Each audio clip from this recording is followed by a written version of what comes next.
Good afternoon and welcome to my video where I'm going to make myself a James Gurney style sketch easel. So for those of you unfamiliar, I think first probably go just Google James Gurney sketch easel and that'll give you an idea what it is.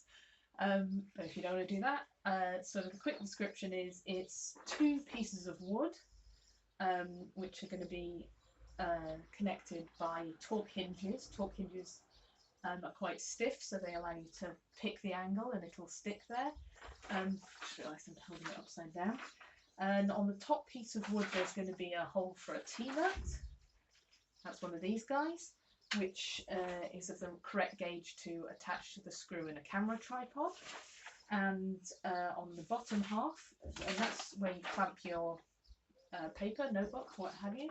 And then on the bottom part here, I'm going to have two holes so I can hang a hook through and hang things like my water bucket or cloth from if I need it. And then four rare earth magnets, which are quite strong, and I'm going to use those to pin things down, like for example my watercolor tin could just stick to that. So this is sort of where you have your equipment, you know, paint rag, paints, water cups and all that on this side, and that's not exactly free floating, but it's just held where it is by the friction of the hinges, which are these guys, these torque hinges. And yeah, they're quite stiff, but there's a, I'm supposed to do that to make it focus? Who the hell knows? There's a screw here, a bolt even, that adjusts exactly how much friction it is and how much it stays in place. Yeah, so that's about that. So I've already got my pieces of wood. I did design it for A4 just because that was the piece of paper I had, and also the size, well, slightly smaller than the size of the random piece of plywood I keep as my current drawing board in my bag. But then I found that my husband had these pieces of laser ply that were, I think, 300mm by something else. They're close to A4 but not quite.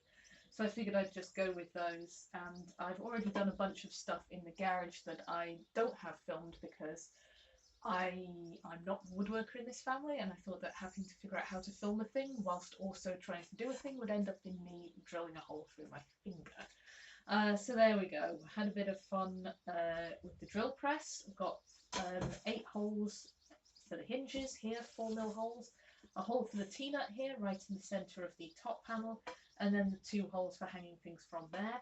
And I gave these guys a little bit of a sand and a little bit of a file inside the holes. Perhaps they needed a bit more. I'll have to go back to that. And now I'm going to spray them with this teal spray paint, just so that things are branded and they all match. And then when I do that, after I've done that, I'm going to assemble it all together and we'll see how it goes.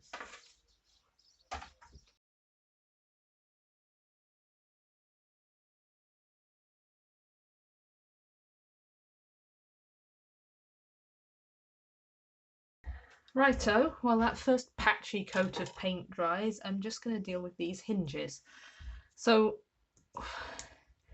they only close up that far when the bolt is in because the head of this guy gets in the way of it.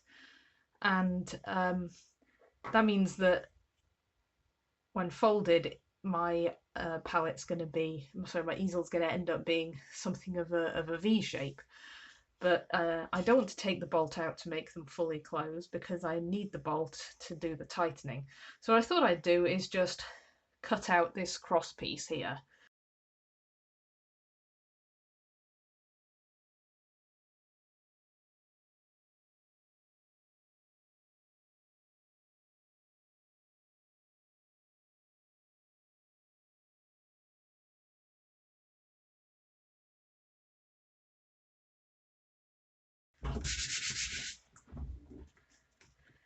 So after a few rounds of painting and sanding and painting again and some chopping, I've now got what I think is all the pieces I need to put together this sketch easel, and I do love this colour. So step one, I think, is to put the T-nut in. It's going to end up poking out the back a bit, but I think that's a problem that I can deal with in future rather than right now. So let's just pop this guy in. My hammer, and there are little prongs on the back of it that should just dig in and attach it to the plywood.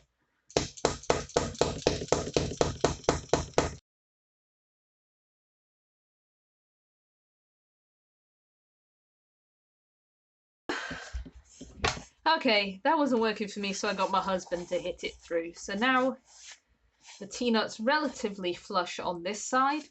It's slightly sticking out on the back, which is what I expected. I was hoping that it wouldn't split the wood quite the way it has.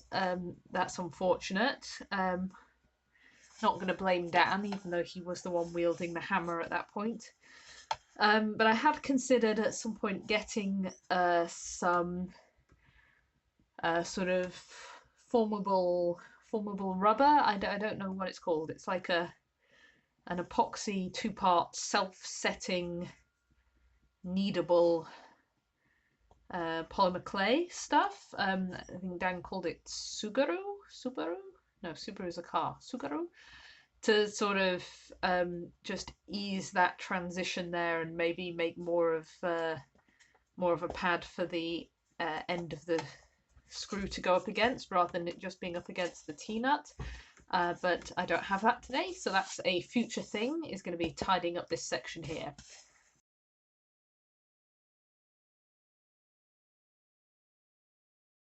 Next thing to do is to put the hinges on.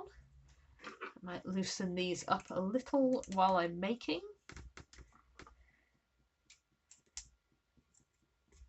because I can always tighten them up later once it's on.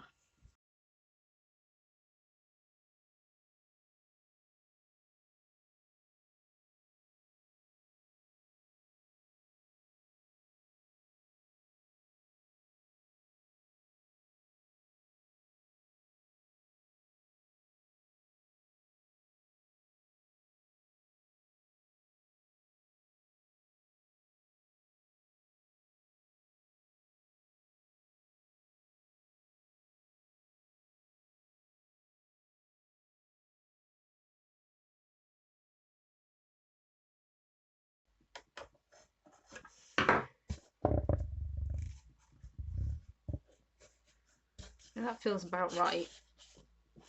I mean, I guess you can't tell in the video, but I'm putting a fair amount of pressure on here from my right hand, and far exceeding the amount of weight that will be put on it from it holding my watercolor palette or my gouache mixing palette.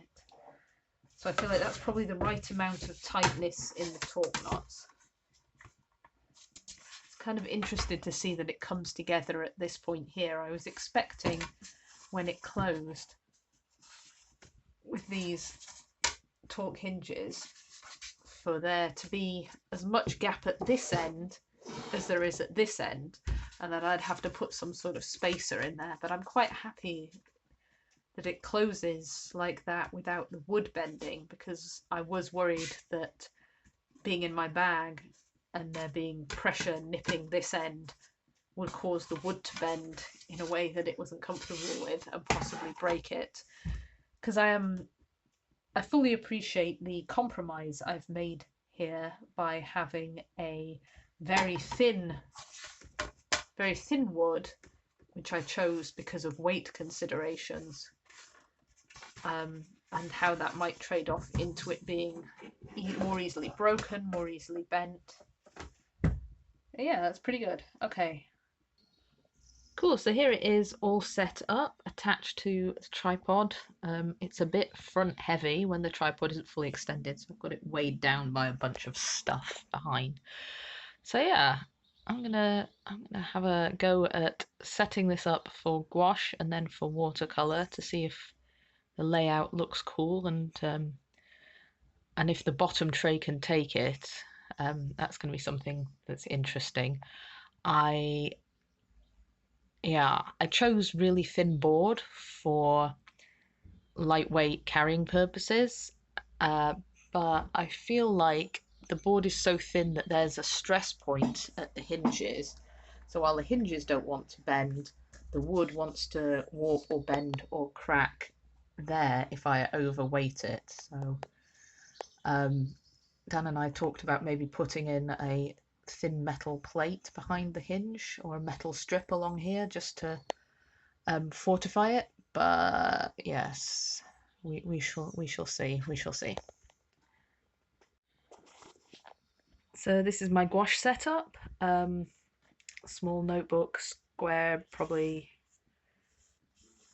A5 plus size. Pins this line of the top of the easel comes right to the top of the book there, and the bottom of it kind of could rest on top of the hinges. And then on the tray I've got I think it's like sort of a cellulose made of tree reusable washcloth, which I use instead of kitchen roll to dry off the brushes, and a palette I made out of a watercolor pencil container, which I use as a palette, and with the brushes I need there. And then I've got the hook and the water caddy right here, which I've not filled because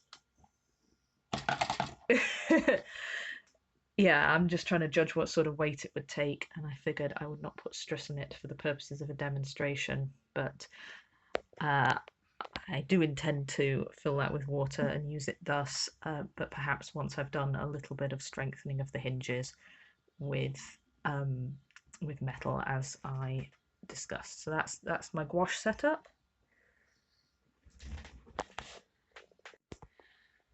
And here's a watercolor setup.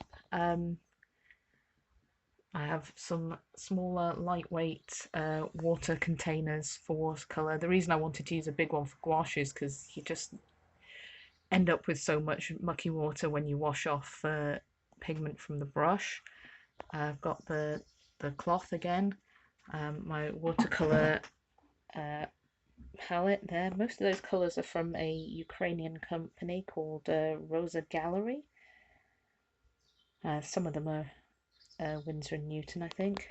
Then the notebook up here, that's an A5 pin to the top, and then I punched a hole in my little brush holder so that I could hang it from there. I was thinking to hang it from one of these corner holes, but yeah, they're a bit far from sort of the hinge point, so they have a large, what's the word, like moment, you know, the distance from the point of twist plus weight, it's a multiplier. So I thought what I could do was maybe drill some more holes at these back corners instead and hang things from the back corners, then they're less likely to activate the hinges. So yeah, it's I guess about finding a balance of having the hinges tight enough that they're going to hold the bottom palette shelf at the angle I want it to be, but also not too tight that when I'm opening and closing it, I'm putting undue stress through this, you know, very, very thin piece of wood. And I would say out of all the making of this, I'm absolutely chuffed with everything, but that's the decision I regret, using a really thin piece of wood for each, out of two reasons. One, they were already pretty much cut to size and I'm a little lazy, and two, I'm really just trying to minimize the weight of what I'm carrying around. So we shall have to field test this in earnest and give it a few weeks of tryouts before I declare victory. But for now, I'm really happy actually with what I've created, and I'm really looking forward to giving it a go outdoors.